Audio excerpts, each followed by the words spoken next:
Boa noite a todas, boa noite a todos que estão nos acompanhando. Estamos aqui para mais uma live com as pré-candidatas à vereadora de Curitiba. Sejam todas muito bem-vindas. Flávia, Josi, Priscila, é um prazer ter vocês aqui conosco. Boa noite, Ana. Boa noite, nossa querida Marie,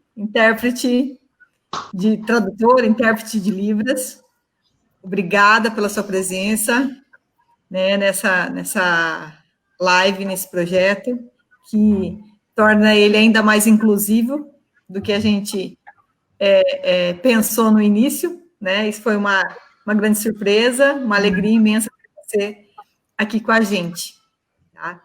Então, eu quero dizer que hoje eu estou muito feliz também, porque esse mês completa um ano da minha trajetória aqui no PDT estadual. Mês de julho faz um ano já que eu estou aqui à frente da Secretaria de Comunicação, também junto com o Mandato Goura, na liderança do PDT na Assembleia Legislativa. Então, é um mês bem especial para mim, um mês de comemoração. É um prazer imenso a gente começar mais uma live, né, de empoderamento dessas mulheres maravilhosas, e espero que ela sirva de incentivo para quem está assistindo a gente, tá? Sem mais delongas, vou passar logo para a Ana fazer fazer os cumprimentos, para a gente iniciar a conversa, esse bate-papo, essa roda de conversa com essas pré-candidatas. Mas antes, quero agradecer também o PDT estadual, na figura do nosso presidente André Menegoto, né, e todos os mandatários do nosso partido, os deputados estaduais, federal e o deputado federal, os vereadores, né, que colaboram. Quero agradecer também a Fundação Leonel Brizola Alberto Pasqualini, a figura do presidente, do doutor Haroldo, que tem incentivado também, né, esse projeto. E a AMT, que é a Ação da Mulher Trabalhista. Tá bom? Ana, com você. Boa noite, pessoal. Sejam todas e todas bem-vindos a esse nosso bate-papo sobre eleições e participação política das mulheres na política. Gostaria de agradecer as nossas convidadas que estão com a gente aqui hoje, a Flávia Sotomayor, a Josi da Reciclagem, a Priscila Lessa, que são mulheres aí que, de alguma forma, têm alguma atuação política. E é muito bom tê-las aqui com a gente, para a gente fomentar esse debate sobre a participação, sobre a importância das eleições municipais. Só antes de começar, eu gostaria de fazer uma fala, no sentido também de agradecer ao diretório estadual, o presidente André Menegoto, o nosso ex-prefeito de Curitiba e deputado federal Gustavo Frutti, a nossa Ação da Mulher Trabalhista, por nos apoiar e nos oportunizar também esse espaço de debate para a gente estar conversando aí sobre as eleições e sobre a participação das mulheres. Bom, a gente vive um momento aí de pandemia, né, os próximos dias aí vão ser difíceis para Curitiba, e esse ano nós temos a eleição, mas também é um momento que a gente pode também refletir, é um momento que lembra muito a gente, que é na cidade que a nossa vida se desenvolve, onde os serviços públicos chegam à população, e que a nossa participação, de que forma for, opinando, participando das audiências, para poder criar, ajudar, participar, exigir e cobrar, é fundamental. Então, por isso que nós estamos fomentando essas discussões, porque uma sociedade ciente dos seus direitos fortalece a democracia. E uma sociedade que tem equidade de gênero na política fortalece a democracia participativa, fortalece a igualdade de direitos e de espaços entre homens e mulheres. Então, nesse sentido, com essa provocação, eu gostaria de hoje abrir o bate-papo, nós já combinamos aqui com as meninas convidadas, que vai ser por ordem alfabética, com a Flávia Sotomayor, depois a Josi e a Priscila, para a gente falar um pouquinho sobre a história delas. Flávia, antes de passar a palavra para você, gostaria que você se apresentasse um pouquinho para a gente, contasse um pouquinho sobre a sua história, as suas principais causas, né, a sua atuação, para a gente poder iniciar esse bate-papo aí interativo virtual com as nossas pré-candidatas a vereadora pelo PDT do Paraná. Obrigada, Ana. Quero começar agradecendo muito a Ana, a Márcia, por esse espaço, por toda a construção que estão fazendo dentro do partido, está muito bonito de acompanhar. Estou participando também da formação das pré-candidatas, está sendo muito enriquecedor. Então, estou bem feliz de estar aqui hoje com vocês, cumprimentar também a Maria, a Priscila e a Josi, e todas e todos que estão nos assistindo. Eu vou começar falando, então, me apresentar, sou Flávia Sotomayor. Desde muito cedo, assim, eu já percebi as questões das desigualdades sociais. Então, meus pais trabalham, né, a vida inteira eu vi eles atuando nessa área e combatendo, né, tomando medidas para a redução das desigualdades sociais. Isso me fez buscar a formação em Direito, então eu me formei em Direito, e entrei na faculdade com 16 anos, bem novinha. Desde os 16 anos, então, eu acompanho a atuação da Câmara dos Vereadores de Curitiba. E lá, muito tempo atrás, talvez algumas de vocês se lembrem, mas tinha um presidente da Câmara dos Vereadores de Curitiba que ele estava 16 anos no poder. E com vários indícios de corrupção, de desvio, né, de dinheiro público. E me lembro exatamente da sensação que eu tive, então participei de vários movimentos lá, desde a faculdade, para que ele fosse investigado, para que ele, né, deixasse essa posição, então que tivesse alternância também no cargo de poder que ele exercia. E participei desse movimento, no final realmente ele foi condenado por corrupção e afastado, né, não exerceu mais o cargo, mas isso me causou, então, essa primeira aproximação, assim como indignação, de pensar que tinha muita gente que não tinha seus direitos básicos, os mais essenciais, a dignidade da pessoa humana, sendo atendidos, enquanto tinha gente que tinha muitos direitos, muito mais do que o necessário. E isso me fez, já lá na faculdade, fazer o meu primeiro projeto de lei de iniciativa popular. Então, já fiz desde aquela época, da forma com que eu acredito e estou construindo essa pré-candidatura, que é de uma forma coletiva. Então, eu comecei a conversar com os meus professores, o que eles achavam que a gente podia fazer, o que tinha que mudar. Chamei todas as pessoas em volta, lembro de amiga minha estar junto, eu tirar o computador e falar, nossa, olha isso daqui, o que você acha que a gente pode fazer? E nisso a gente começou uma construção coletiva desse primeiro projeto de lei de iniciativa popular, imagino que ele tem 70 mil assinaturas, né? Até agora, na semana passada, a gente teve uma grande vitória aqui na Câmara dos Vereadores de Curitiba, que foi poder fazer o apoiamento eletrônico desses projetos de lei de iniciativa popular. Então, agora a gente pode fazer pela internet, né? Mas naquela época não tinha isso, e até depois eu perdi meu computador, não tinha Google Drive na época, então aquele documento inicial que muitas pessoas contribuíram se perdeu. Mas essa vontade de construir uma sociedade melhor e essa forma com que eu acredito de fazer as coisas, então de forma coletiva, colaborativa, persistiu. E daí, a partir disso também, desde muito nova, eu gosto muito da natureza, sou amante da natureza, defensora aí da natureza, e em 2015 fui convidada e passei a ser voluntária de um movimento aqui em Curitiba que se chama Curitiba Lixo Zero.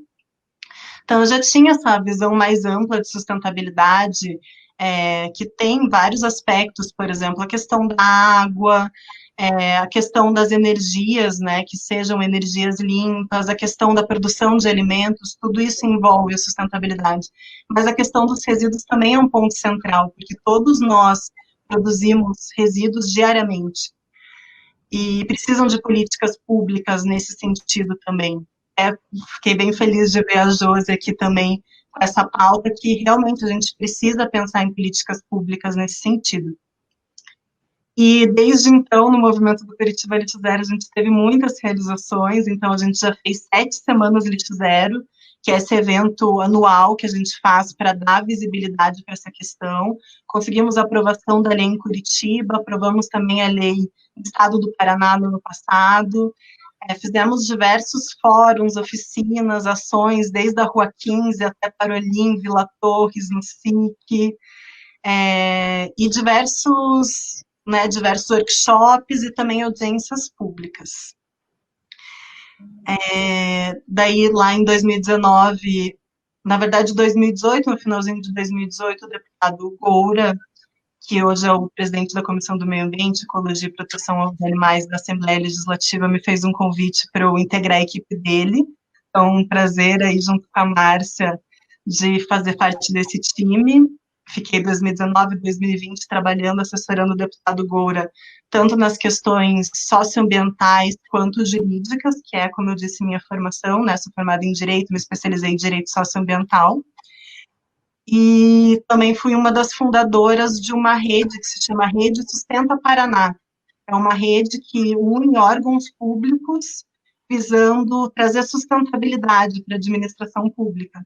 Então, já foram mais de 40 órgãos públicos que participaram das reuniões dessa rede que visa trazer, então, sustentabilidade, economicidade e eficiência para a administração pública.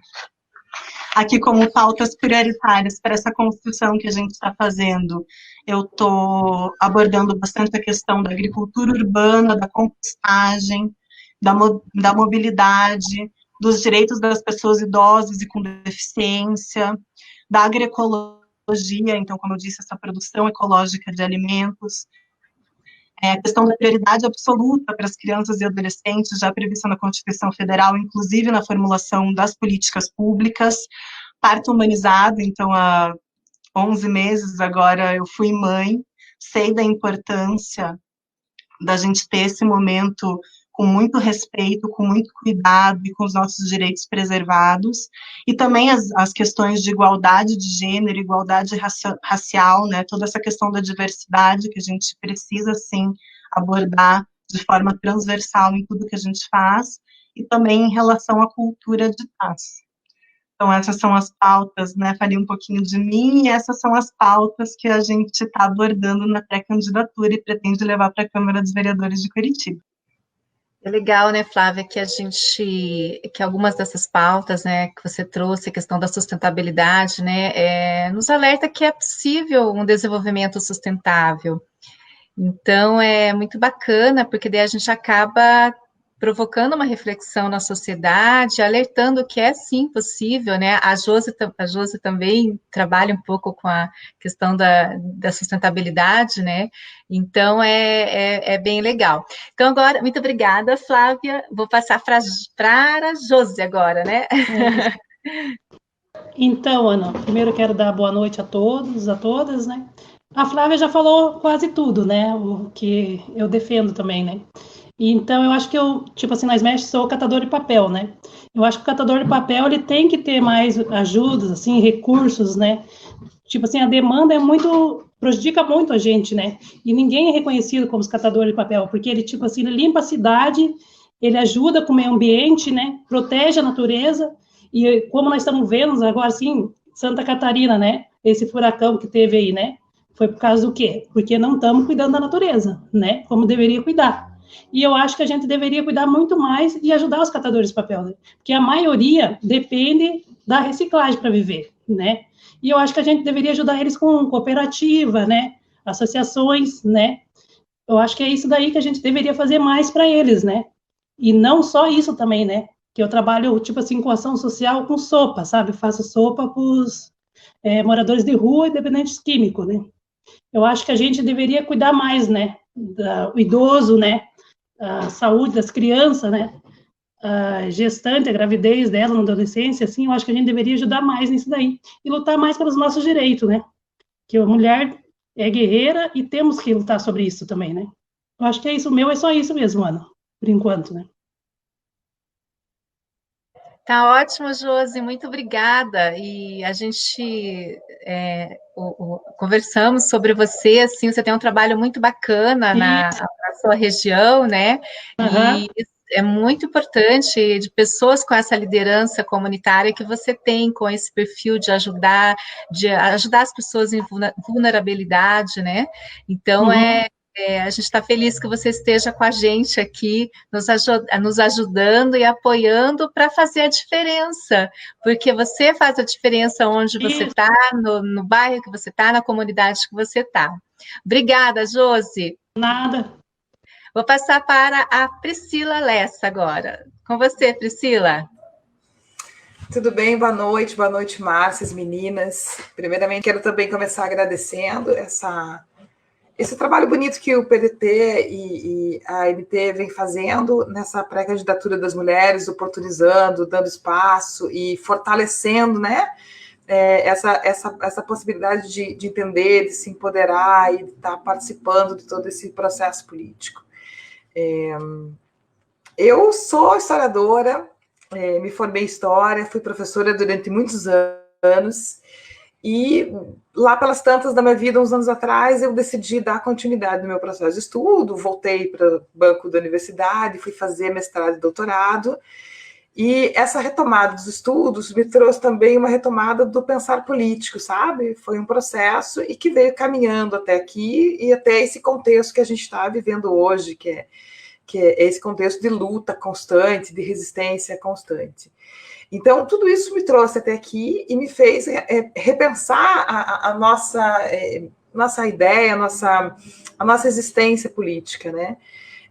E também o nosso papel como mulher dentro dessa existência política, até porque a gente entrou num contexto de grandes perdas, né, de grandes possibilidades de retrocesso. Então, esse processo começou mais ou menos dessa forma. Eu sou historiadora, mas fui fazer o meu mestrado e meu doutorado na educação física, porque fui me dedicar a estudar a história da educação física, a história da bicicleta, a história do ciclismo, porque eu também fui atleta do ciclismo, e junto com isso também acabei me envolvendo demais com o estudo da questão das mulheres, esportistas ou não, enfim, de uma porção de relações entre as mulheres. E isso me despertou de novo esse desejo político aliado a esse contexto da gente tem todo dia, o tempo todo, o desejo de estar resistindo, né? E refletindo hoje sobre o que eu poderia apresentar e como eu poderia falar tudo isso, eu penso que quem se propõe a um mandato, a concorrer a um mandato, ou a pensar um mandato político, ele se propõe realmente a lançar sobre a cidade um olhar libertário, democrático, inclusivo, enfim, de um espaço de vivência democrática. Claro que esse mandato ele é de todos, ele é para homens e para mulheres, ele é para todo mundo. Mas nós, como mulheres nesse contexto, eu acho que a gente está se instrumentalizando para fazer, talvez temos que pensar em como todo esse processo dessas políticas ou dessas ações inclusivas, democráticas e libertárias também podem ser efetivamente inclusivas e libertárias para as mulheres, de forma igualitária. Porque às vezes uma política pública ou uma boa intenção ou uma boa coisa que surge de uma forma generalista, não atende tantas demandas, e às vezes não atende de forma com igualdade ou com equidade as questões femininas. E esse universo feminino é um universo imenso também, né? Como atender a todas essas mulheres e pensar em todas elas? Quer dizer, a gente tem mulheres mães que trabalham, mulheres mães que não querem trabalhar e que não trabalham, enfim, mulheres indígenas, mulheres pretas, mulheres atletas, né? Como que a gente vai poder pensar, que olhar a gente precisa lançar para todas essas políticas públicas, para pensar as questões inclusivas e igualitárias dessas mulheres todas. Então, eu acho que é isso que vem inclinando a gente, vem colocando a gente de novo aí dentro dessa ideia política e de estar se empoderando desses espaços. Eu tive uma conversa muito boa no PDT essa semana com uma pessoa lá, e a gente conversava sobre isso, eu nas minhas angústias, né, nas inseguranças que a gente vai tendo ao longo da caminhada, e a gente falava justamente isso, essa pessoa ele me falou isso, no que eu concordo plenamente, o mandato feminino é necessariamente um mandato coletivo, por ser um mandato coletivo, ele é um mandato que precisa abraçar todas essas possibilidades de reflexão, né? Então, eu acho que a gente vem aqui e chega aqui movido por uma vontade imensa de trazer tudo isso à tona, né? E por uma vontade imensa de fazer com que as coisas caminhem nesse sentido e de ver uma política diferente, né? Uma política com mais mulheres, uma política com mais trabalhadores no poder se empoderando, com mais indígenas, com mais, enfim, com mais todo mundo dentro do modelo mais de diversidade.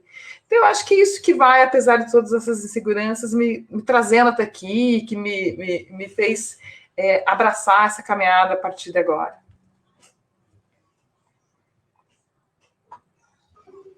Obrigada, Priscila, pela sua participação. E é isso, né, que a gente, bem que você falou, quando a gente vai pensar em políticas públicas, tem para vários segmentos, né, para vários perfis de mulheres, né, mulheres pretas, indígenas, e é muito amplo esse contexto. Então, e aí só para reforçar, e aí a gente entra com a questão, né, como nós temos que trazê-las, ter mais diversidade também de mulheres, né, na política. Então, nós temos aí o movimento negro do PDT, então, algumas lideranças, e então a gente tem que pensar muito de forma coletiva e dar diversidade, inclusive para esse nosso projeto coletivo. Obrigada, Priscila. Agora vou encerrar com você essa roda e passar para a Márcia. Obrigada.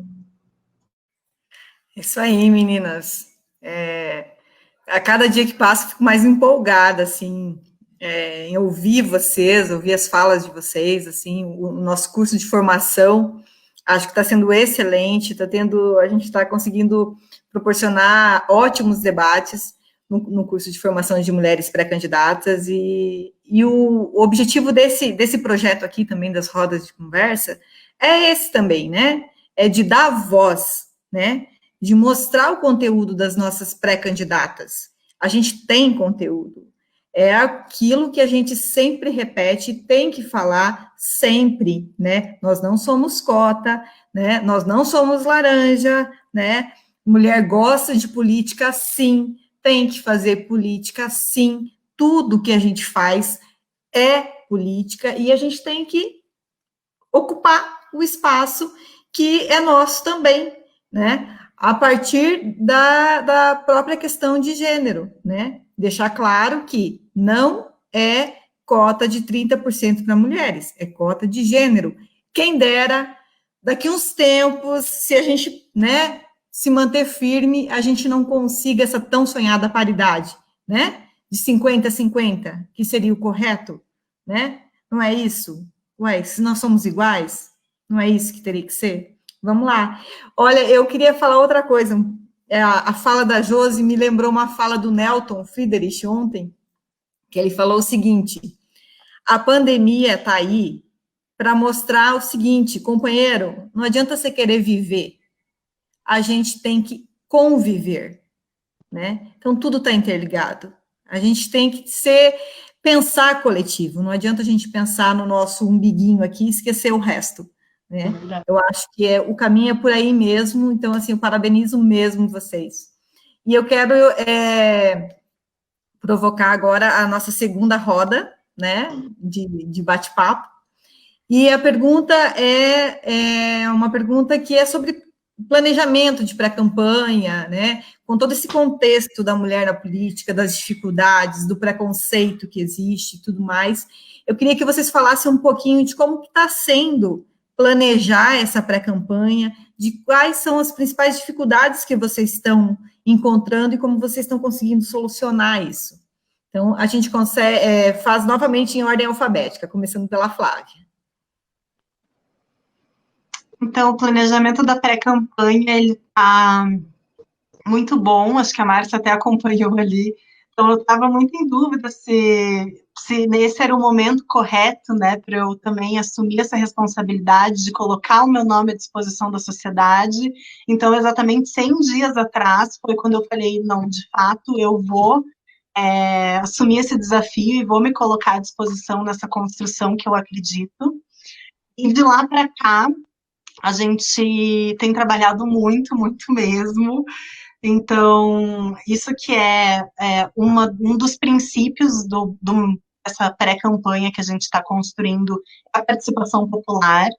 Então, é a forma, como eu disse, que a gente acredita de fazer as coisas, e isso fez com que a gente incluísse mais de 100 pessoas na construção das pautas que a gente está trazendo. Então, fizemos 7 encontros online, e nisso participaram mais de 100 pessoas, trazendo suas perspectivas, suas visões, suas necessidades, o que elas desejam para Curitiba, o que elas acham que a gente precisa construir enquanto vereadoras, né, no caso.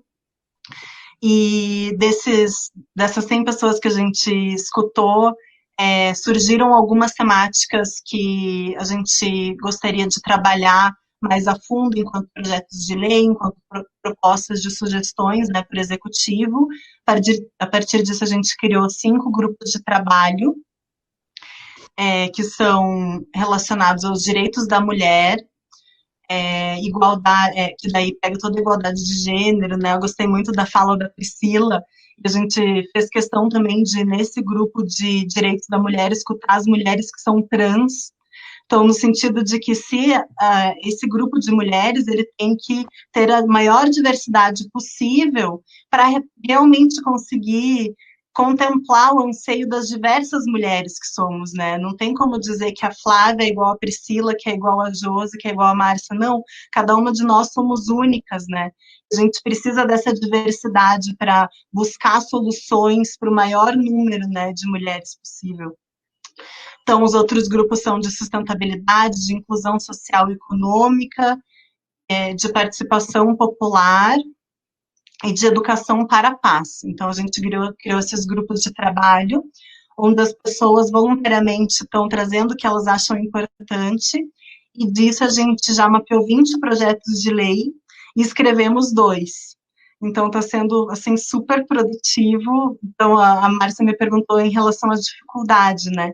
Acho que a grande dificuldade é exatamente como a Josi trouxe também, essa questão do isolamento social, do momento, né, planetário até que a gente está vivendo, mas que a gente está tentando aproveitar essa dificuldade como aproveitar não, com todo o pesar que isso traz, né, toda a solidariedade que a gente tem com todas as pessoas que estão sofrendo diretamente com essa pandemia, né, mas a gente está buscando essas ferramentas tecnológicas, né, esses encontros, para tentar escutar o máximo de pessoas possível. Então, fazendo desse que é o maior problema de estarmos confinados, uma oportunidade para ampliar ainda mais a nossa atuação e ter uma construção com o máximo de pessoas possível, né?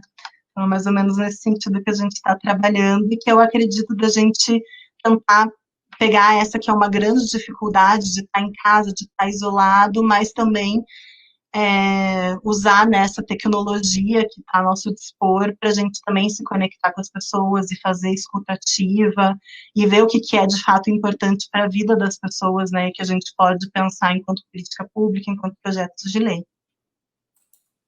Isso aí, exatamente isso que a gente vinha falando também, né, toda dificuldade, né, todo sofrimento, enfim, sempre traz algum aprendizado, né, e alguma coisa que a gente tem que ser perspicaz o suficiente, eu acho, né, ter sabedoria para poder aproveitar e né, tirar alguma coisa de bom daquilo ali, né, se a gente não consegue fazer dessa forma, a gente tem que buscar outras formas, essa questão da tecnologia, né, hoje, graças a Deus, né, a gente tem essa ferramenta, né, não sei o que seria isso há 30 anos atrás, 20 anos atrás, né, 10 anos atrás mesmo, como é que seria? Então, a gente tem essa ferramenta e a gente tem que utilizar, né? E a diversidade de mulheres que já passou aqui por essa roda de conversa é uma coisa linda de ver, né? É muito legal isso, é muito legal ver o potencial de todo mundo, de cada uma delas, assim, e saber que, né, a gente pode sim, né, ocupar a política e pode sim fazer a diferença. Então, Josi, com você agora, suas principais, assim, dificuldades e como que está o planejamento da sua pré-campanha, como é que você está tocando aí a sua pré-campanha a partir do momento que você decidiu, eu sou pré-candidata. para mim, sabe? Fiquei com bastante medo, assim, só que daí, tipo assim, montei um grupo, sabe? Fui nas comunidades, assim, conversando com a maioria que mexe com material reciclagem, assim, né? Daí eu fui vendo que com a pandemia agora eles estão sofrendo muito mais, né? Então, eu resolvi, assim, falar, por que não brigar por eles, né? Uma vida melhor, né? Uma condição melhor, né? Dar mais oportunidade, né? E, tipo assim, dando oportunidade para eles e mostrar para eles que eles podem lutar pelos direitos deles e por uma condição melhor, né? Que cada um tem que ter o seu direito, né? E uma que eu falei para eles também, vamos parar com esse negocinho assim, num campo de futebol, né? Como os homens falam, mulher tem que lavar a louça, né? Então, acho que nós temos que quebrar esse tabu aí, né? Exatamente. Quem disse que mulher tem que lavar louça? Aliás, quem disse que homem não tem que lavar louça, né? Essa que é a questão, né? Se eu tenho, que eu também tenho, claro. Né? Exatamente, a questão é essa, né? Priscila, com você agora. Então, gente, para quem acaba de chegar, né, assim, na vida partidária e vai disputar ou vai se inserir a primeira vez como pré-candidata, é sempre um mundo novo que se abre, né? Então a gente tem uma porção de dificuldades, está tentando se localizar, entender as coisas. Eu penso que a primeira grande coisa que a gente faz no sentido é um diagnóstico de coisas onde a gente pode contribuir, né? Então, realmente, essa montagem de pessoas que estão em volta de você e que te ajudam a pensar determinados assuntos e que te ajudam a fazer os diagnósticos sobre coisas que você pode pensar como pré-candidata, tem sido o trabalho mais fundamental e mais importante. Eu tenho carinho por várias pautas, mas entre as pautas que eu tenho muito carinho e que tenho pensado bastante, até porque está muito relacionada à minha área de estudo, é a pauta da bicicleta, né? E é a pauta do esporte e de como a mulher está inserida nisso. E eu tenho pensado algumas coisas e estudado algumas coisas muito nesse sentido. Talvez nenhuma das atividades que a gente tem hoje seja tão discriminatória em relação à mulher como a questão do esporte, por exemplo. Né? E acho que em vários esportes, e eu senti isso muito no meu esporte, que foi o ciclismo, né? É uma coisa que a gente precisa quebrar e que precisa pensar a partir de agora. Nossa, tem uma corrida importante. Os homens correm às 10 da manhã, porque está todo mundo lá. As mulheres correm às 7. Não tem televisão, não tem espectador, não tem ninguém, né? O prêmio é R$1.000. As mulheres ganham 100. Sabe? Então, eu tenho muito carinho por essa pauta e tenho muito carinho pela pauta da bicicleta e de tentar fazer esse diagnóstico, entender como que essa pauta pode, para frente, na nossa cidade, ser uma pauta também mais inclusiva das mulheres, né? Então, eu tenho trabalhado muito nesse sentido. Eu sou uma pessoa do estudo nata, né? Então, eu preciso primeiro me concentrar, me interiorizar, estudar e organizar minhas temáticas. Então, a gente tem trabalhado muito nesse sentido. E eu gosto também, e tenho um carinho especial pelas pautas que vão tratar da questão das violências, né? Violências contra as mulheres ou violências contra as mulheres trans, a Flávia citou bem, né, quando a gente insere isso tudo na nossa pauta de diversidade, né? Então, eu acho que o primeiro passo que vem me movimentando é esse estudo do diagnóstico e o que eu consigo pensar em cima dele. Mas, sem dúvida nenhuma, a pandemia e o isolamento é um desafio, né? Para você trazer as pessoas para você formar essa base, para você se relacionar com as pessoas e se colocar mesmo à disposição, assim, de uma forma tão isolada, é uma coisa tão inédita, né? Ainda bem que a gente tem a tecnologia. Se imagine lá em 1918, na gripe espanhola, o que as pessoas faziam, né?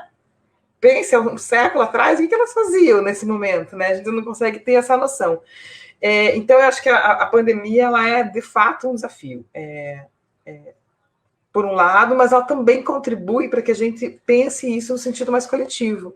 Você lembrou muito bem a fala do Nelton, ontem mesmo até a Márcia, durante a live, tinha ressaltado essa fala dele, aliás, que aula ontem que ele deu, né?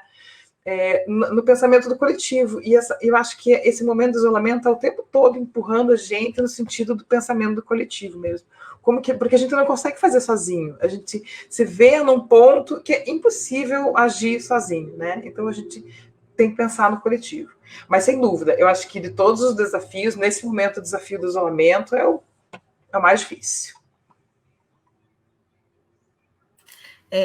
Realmente, né, é uma questão, uma coisa sem precedente, né? A gente tem que se virar, né? Tem que buscar, correr atrás, e a gente tem ainda, além de todas essas dificuldades, a gente também tem que lembrar que a gente tem que trabalhar a nossa saúde mental nesse momento também, né? Que é um outro problema que afeta, que está afetando muita gente e que, assim, né, é uma coisa nova que, assim, diante do quadro de pandemia, que está tirando muita gente aí de combate, na verdade, se você for analisar, né? Porque muita gente está adoecendo, sim, e a gente tem que trabalhar isso também, né? É uma coisa que a gente vai ter que discutir e que a gente vai ter que tomar medidas em relação a isso também, né?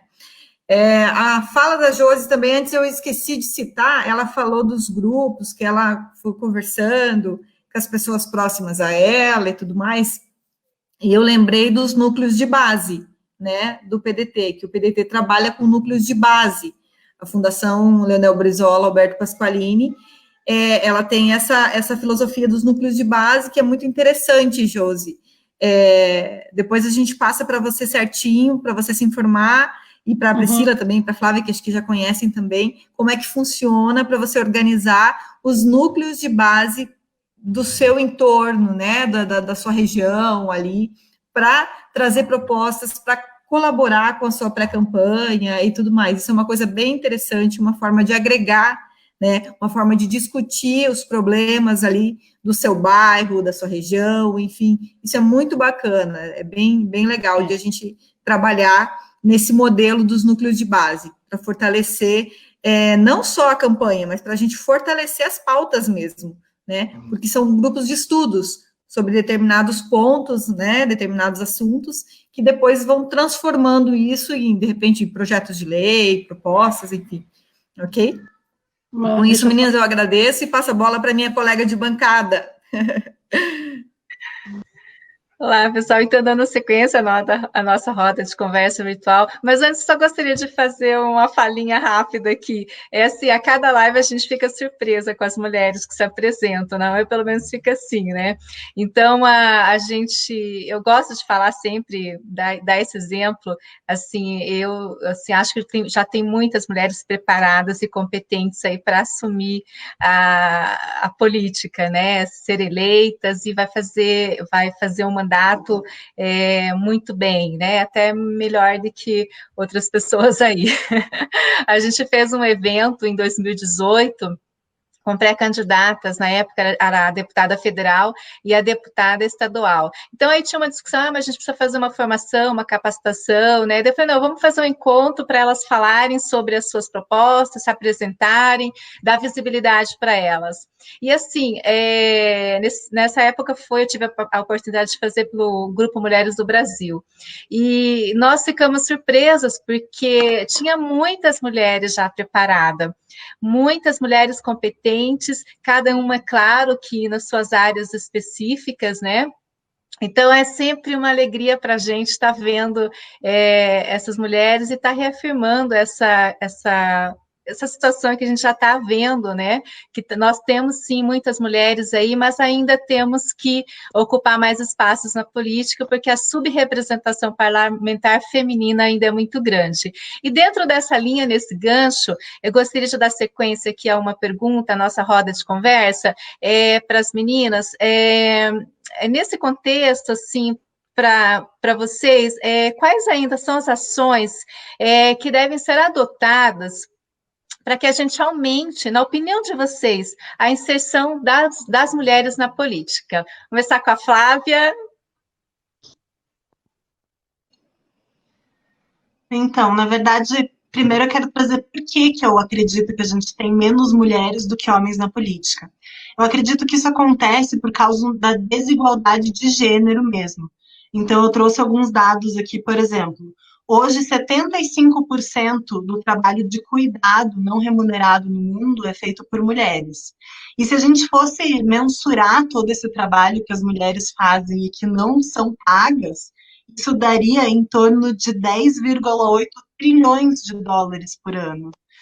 Então, acredito sim que, na verdade, é por causa de uma desigualdade de gênero que a gente não, né, não tem, por exemplo, o que a Márcia trouxe, que é metade, metade. É uma paridade, né, de gênero nos cargos de liderança em geral, não só na política, mas em todos os... no setor privado também, né? E no setor público, inclusive. Mas eu acredito também que esse trabalho que ele na verdade, ele é invisibilizado, né? O trabalho de cuidado com as crianças, o trabalho de cuidado com a casa, de você fazer toda a gestão, né? De planejamento. Então, o que as pessoas da sua família vão comer? Isso é uma função que teria que ser de forma igualitária distribuída, não é só a cargo da mulher pensar e planejar e executar tudo. Então, acho que parte disso. E a gente tem baseado muito o nosso trabalho nos Objetivos de Desenvolvimento Sustentável da ONU. Então, a ONU fez uma agenda, que é a Agenda 2030, que é um norte para o mundo inteiro, e ele aborda vários aspectos, inclusive a igualdade de gênero, né, o ODS 5. Aí eu trouxe algumas coisas, então, eu trouxe 2 metas, né, são várias metas dentro de todos os ODSs, mas, por exemplo, reconhecer e valorizar esse trabalho, essa assistência doméstica não remunerada. A igualdade de gênero, ela começa dentro de casa, ela começa com o cuidado dos filhos. E parte disso para todas as esferas da sociedade.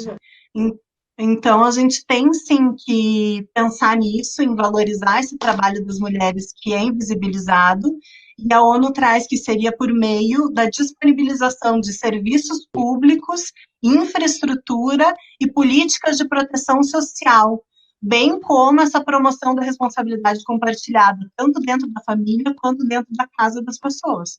E como eu disse, a igualdade de gênero ela tem que começar dentro de casa e, por exemplo, para a Câmara dos Vereadores. E daí, outra dessas metas que estão no ODS 5 é garantir a participação plena e efetiva das mulheres com igualdade de oportunidades para a liderança, dentro da política, tanto da política quanto da parte econômica e pública, né, assim como da privada num país. Então, acredito que essas são várias metas, né, eu acho que a Agenda 2030, ela dá um bom norte de como que a gente pode trabalhar e trazer, né, para a nossa perspectiva, para a nossa realidade, né, essas que são metas globais. Mas, com certeza, essas 2 são um bom começo, a gente começar com igualdade de gênero dentro das nossas casas, no cuidado com as crianças e também nos cargos de liderança. Obrigada, Flávia. Agora, Josi, com você a palavra. Eu acho que tem que quebrar esse preconceito, né, com as mulheres, né? Até em construção civil, né, que, tipo, tem pedreiro, não pode ter uma mulher que seja pedreira também, né? Tipo, mexer com construção civil, coloca cerâmica, coloca porcelanato. Eu acho que mulher faz muito bem isso e com mais detalhes, assim, né? Eu acho que a gente tem que quebrar esse tabu aí de preconceito mesmo, até na casa, como ela falou, sabe? Tipo, lavar uma louça, não posso lavar porque eu sou o homem da casa. Mas a mulher faz muito mais do que isso, né? Ela trabalha, ela estuda, cuida do seu filho, do seu marido, né?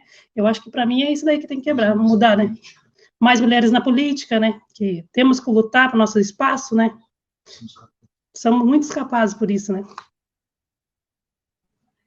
Sei, Josi, aqui em casa os meus meninos lavam louça, ajudam a limpar a casa.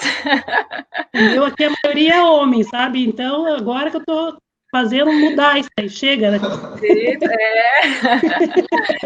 E é muito da gente, né? Da nossa consciência, sabe? Os nossos filhos, né? A educação tem que ser de casa, né? Então, a gente ensinar já eles pequenininhos, trilhar esse caminho aí de igualdade, de respeito. Obrigada, Josi. Então, para a gente finalizar essa roda aqui, vamos passar para a Priscila Lessa. Olha, gente, eu Como historiadora que sou, né, acho realmente que as mulheres têm uma participação pequena hoje ainda na política e tem ao longo da história, porque na prática, lá atrás, a política foi feita para os homens, né? Eles fizeram a política para eles, a cidade foi feita para eles, a política foi feita para eles, a possibilidade de circular, estar, fazer, foi criada para eles. Isso é histórico, né? Não só no Brasil, mas todas as sociedades coloniais, no Ocidente de uma forma geral, e se a gente se remeter às sociedades mais ao Oriente, isso é uma prática ainda muito enraizada, né? Então, as mulheres começam a surgir no cenário do mundo ocidental aí no comecinho do século XX e tal, né, que ela começa a tomar os espaços da cidade, quando a cidade surge. Mesmo assim, veja, não são todas as mulheres, não são todos os espaços, e não é o tempo todo que elas podem estar circulando. Então, essa trajetória da gente estar ocupando os espaços é uma trajetória histórica longa. É um movimento secular que a gente faz de caminhada, sabe? De conquistas. Então, se a gente imaginar no Brasil que a primeira Constituição que deu o voto universal, não vamos nem falar dos votos anteriores, vamos falar da República, que foi em 91, as mulheres vão começar a votar nos anos 30, né? Se essa primeira Constituição que deu o voto universal aos homens era para homens alfabetizados, então, nos anos 30, essa mulher que não era alfabetizada, imagine, né? A relação, o espaço que ela está ocupando nessa sociedade, né? Então, essa caminhada das mulheres, ela é uma caminhada histórica mesmo. O que precisa fazer? Eu acho que a fala da Josi foi perfeita nesse sentido. É de quebrar o paradigma, ocupar os espaços, quebrando o paradigma. Veja, e para isso a gente precisa se instrumentalizar, e precisa instrumentalizar a outra na medida em que a gente tem condição de fazê-lo, que é o que a gente faz, né? Que é o que está sendo feito, por exemplo, nas aulas de formação, né? Você não precisa dizer para as mulheres que, olha, você precisa ocupar mais espaço, ou ensinar ela a realizar a profissão dela, ou dizer para ela que ela não pode aceitar a violência doméstica, uma porção de violências. Ela sabe disso, mas como é que a gente vai instrumentalizar as mulheres para isso? Eu acho que esse é o grande segredo da coisa, que é essa caminhada e essa condição de instrumentalizar as pessoas para isso. Claro que instrumentalizar isso e também criar um ambiente político de políticas públicas, porque a gente não faz isso se a gente não tiver um ambiente de políticas públicas, né? A gente tem que ter essa luta, né, do poder público e da sociedade caminhando nesse sentido. Até para o entendimento de que o empoderamento das mulheres, ou que a equidade das mulheres é muito além do homem lavar a louça em casa. Ela é uma equidade social, de pessoa jurídica, de pessoa do mundo, de agente político, de agente transformador, né? Então, eu acredito realmente que essa caminhada ela se dá através da instrumentalização, do conhecimento e da instrumentalização. E eu acho que esse é um processo que não pode parar nunca, né? Eu, às vezes, tenho umas amigas que estão perdidas na vida, elas dizem, ai, meu Deus, eu não sei o que fazer. Eu falo, estude. Pare tudo, estude. Estude, porque isso é transformador. Não precisa fazer uma universidade, estude qualquer coisa na tua área, mas sente e estude, porque isso realmente é transformador, porque isso instrumentaliza, e eu acho que o segredo está na instrumentalização mesmo. Eu penso dessa maneira. Que legal essa fala, Priscila. Conhecimento, né? Conhecimento é tudo, né? Ajuda muito a gente. Então, eu encerro essa etapa, passo para a minha colega Márcia. É isso aí. Sua fala foi muito boa mesmo, Priscila, nesse sentido mesmo, de instrumentalizar e de formar, né? De mostrar que existem formas e formas de a gente ocupar, de que a gente precisa realmente estar presente nas discussões, estar presente nos espaços, né? Não tem lógica uma cidade, por exemplo, do tamanho de Maringá, que é a terceira maior cidade do estado do Paraná, e não tem uma vereadora. Não tem uma vereadora na Câmara Municipal de Maringá. Curitiba, né, tem vereadora, mas vamos ver proporcionalmente quanto que é. Na própria Assembleia Legislativa, né, na própria Câmara, no Congresso, né, não tem, simplesmente a gente olhar e falar, meu Deus, né? Se nós somos a maioria, se nós somos mais de 50% da população, né, por que nos espaços políticos, nos espaços, né, públicos, a gente continua ali, né, lá embaixo, né, nós não estamos ali. Por quê? A política é um ambiente masculino? Será? Né, será que é isso? Será que é só isso? Ou será que eles querem que a política seja um ambiente masculino? Né, a gente tem que pensar e a gente tem que mudar isso, né? E a gente só vai mudar assim, né? Colocando a cara, se instrumentalizando, se ajudando, se unindo, né? Citando outro exemplo de Maringá, que eu achei bem bacana, elas lançaram essa semana um movimento que foi bem legal, por mais mulheres na política. Elas uniram todas as mulheres candidatas, pré-candidatas à vereadora de Curitiba, de Maringá, lançaram um manifesto de todos os partidos, todas as mulheres juntas. Foi lindo de ver. Está disponível nas redes, muito bacana. Então, assim, né? Acorda, né? A gente não tem nenhuma mulher vereadora, vamos, se não interessa o partido ali, naquele contexto do manifesto, né? O importante é a gente chamar a atenção para isso. Tem alguma coisa errada, não é possível, né? Que numa cidade desse porte não tenha uma mulher vereadora. Não é possível que não tenha uma mulher. Eu fiquei indignada com essa situação e eu sempre relembro isso, porque realmente é uma coisa fora de contexto ali, se você for analisar. Hoje, nós 2020, gente, pelo amor de Deus, né? O que é isso? Né? Tem que mudar isso. E com essa minha indignação aí, eu passo a palavra para as meninas se despedirem, né? A gente já está finalizando, passando dos 50 minutos, quase uma hora, que é o nosso teto. Então, eu agradeço mais uma vez a presença de vocês e passo para a Flávia fazer as considerações finais.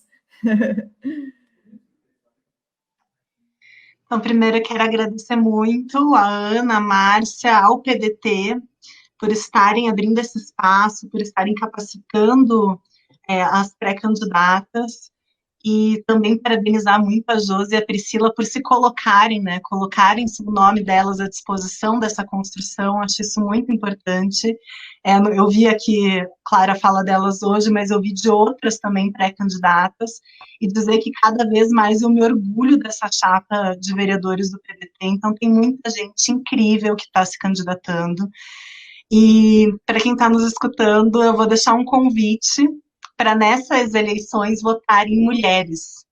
Então, saiu um estudo dizendo que onde as mulheres estão envolvidas na política, os índices de corrupção são menores. E tem várias, a Josi, a Priscila, mulheres maravilhosas, não só elas, mas também outras que já passaram por aqui. Então, fazer esse convite para as pessoas votarem sim nas mulheres nessas eleições, e dizer que nós, mulheres, a gente tem uma força única, um poder de criação, de dar à luz não só um outro ser, mas também a uma sociedade melhor, mais justa, mais solidária. É para isso que a gente está aqui. Convidar as pessoas para nos seguir aí nas nossas redes sociais, para acompanhar os trabalhos e participar também ativamente da construção das pautas, da pré-campanha, dos mandatos, e também da construção dessa Curitiba que a gente almeja. Isso aí, Flávia. Muito obrigada. E eu sempre falo nas lives aqui, eu sempre pergunto, e vou perguntar novamente, né, para a gente lembrar quantas mulheres que a gente já votou, né? Fazer um exercício aí. Quantas mulheres você já votou na sua vida, desde que você tirou seu título lá? Quantos votos você já deu para as mulheres? Para mulheres, né? Vamos fazer esse exame de consciência aí. Josi, faça suas considerações finais. Então, quero agradecer o partido do PDT, a Márcia, a Ana, que tem me ajudado muito, né, com isso, e falar para essas mulheradas, né, votar mais em mulheres e continuar quebrando esse tabu, como eu continuei falando, e vou dar continuidade para vocês, né. É isso daí o meu. Legal, Josi, muito obrigada, tá? E permaneça aí, firme nessa luta, e o PDT, a AMT, fundação, a gente vai estar aqui justamente para dar esse suporte, né, e tentar levar à frente esse projeto para dar visibilidade, sim, às candidaturas, às pré-candidaturas de mulheres, né, e isso como uma forma de ocupar espaço mesmo, né, não é questão de, não, mulher é melhor que homem, não, a gente tem que ocupar também o nosso espaço, né, é uma questão de justiça, né, de igualdade, né, então a gente está aí para isso. Priscila, com você. Eu acho que é isso, não é uma disputa, né, nem um confronto com o universo masculino, não é isso, não é disso que se trata. Eu acho que se trata realmente da busca da ocupação desses espaços, né. Então eu quero estender a todos o convite que a Flávia fez nessas eleições: votem mais em mulheres, e não só as mulheres em mulheres, mas os homens também votem em mulheres, né, porque realmente é estatístico, né, Flávia, de que ambientes políticos que estão sendo comandados ou governados por mulheres têm tido resultados incrivelmente mais significativos em termos de igualdade, de solidariedade e de sucesso em políticas públicas do que ambientes comandados por homens, né?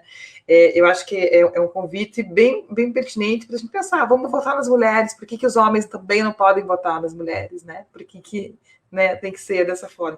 E eu realmente acredito que o mandato feminino, o mandato coletivo feminino é um mandato que pode transformar essa política numa política diferente, né? Mais solidária, sabe? Mais humanitária. Eu acho que os mandatos femininos têm essa capacidade de trazer à tona mandatos mais humanitários, para que a gente também consiga reverter esse quadro aí que a gente vem apresentando de desigualdades, porque não é só um benefício feminino para as mulheres, isso é um benefício que é para a sociedade toda, para as mulheres, para as pessoas que vêm, para os mais jovens, enfim, é um benefício, né?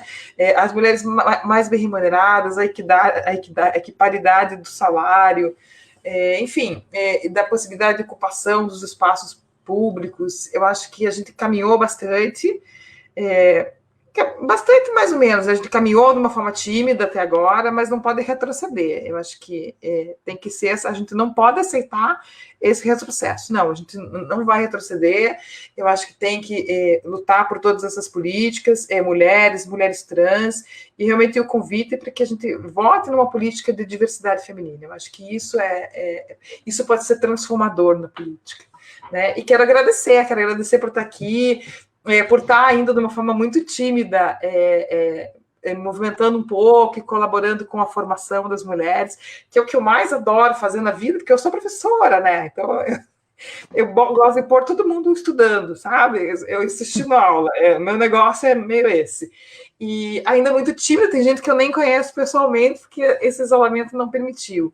Mas realmente está sendo eu acho que vai ter um início de caminhada incrível que eu vou trilhar daqui para frente. E eu realmente gostaria muito de agradecer as pessoas que têm estado envolvidas, mesmo que a gente não esteja muito junto, né, e muito unido, mas as pessoas que estão aí já envolvidas comigo. Gratidão a todos. Isso aí, Priscila. Eu que te agradeço também. Aliás, eu não conheço você pessoalmente, né? A gente está junto aí na formação, você ajudou desde o começo, a gente, né, começou a conversar, planejar ali, e acabou que a gente vamos marcar uma festa aqui em casa, um jantar. Isso! Vamos sim. E eu quero lembrar, antes de passar a palavra para minha companheira de bancada fazer o encerramento, eu quero lembrar que terça-feira teremos a nossa 8ª aula já. Olha que bacana, gente. É a 8ª semana já do curso de formação, né? E vai ser sobre saúde mental, inclusive, que a gente comentou antes, né? A nossa 8ª aula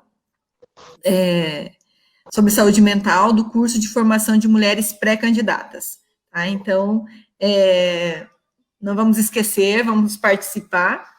E eu quero agradecer a presença de vocês, parabenizar, né? A coragem, a iniciativa, né, a vontade de estar junto, né, de colocar a cara, de querer transformar, de querer ocupar, de querer participar. Parabéns mesmo para vocês e sigam firmes na luta. O PDT está aí para ajudar no que for preciso, a MT e a Fundação também. Muitíssimo obrigada, tá? E até a próxima live. Ana, é com você.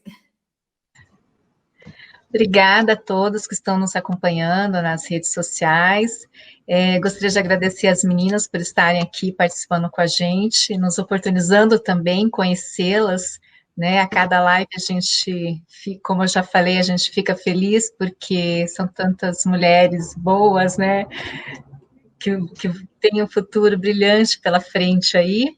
Gostaria de deixar agradecimento novamente ao nosso presidente da Executiva Estadual, André Menigoto, ao nosso presidente do Diretório Estadual, ex-prefeito de Curitiba, Gustavo Frutti, deputado federal, a nossa MT, e eu gostaria também de deixar mais um convite para vocês, né? Vamos ajudar na construção das pré-candidaturas das mulheres, né? Vamos ser voluntárias.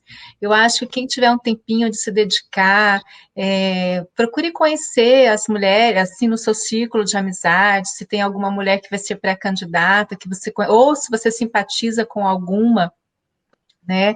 No PDT nós já temos aí na página algumas divulgadas, né? Quase todas já, então procure ali se você se identificar com alguma e vamos ajudar as mulheres, porque elas precisam, não é fácil fazer uma campanha, né? É uma campanha difícil, ainda mais nesse momento difícil de pandemia que a gente está vivendo, então todo apoio nesse momento é bem-vindo e de forma voluntária ainda melhor ainda, porque a gente sabe como é difícil fazer uma campanha com pouco recurso ou quase nada. Então, gostaria de deixar mais esse convite para vocês e agradecer de coração e desejar sucesso na caminhada de vocês, que são pré-candidatas a vereadoras de Curitiba. Muito obrigada por estar aqui com a gente e tenham uma ótima noite. Até a próxima live, pessoal. Buenas noches.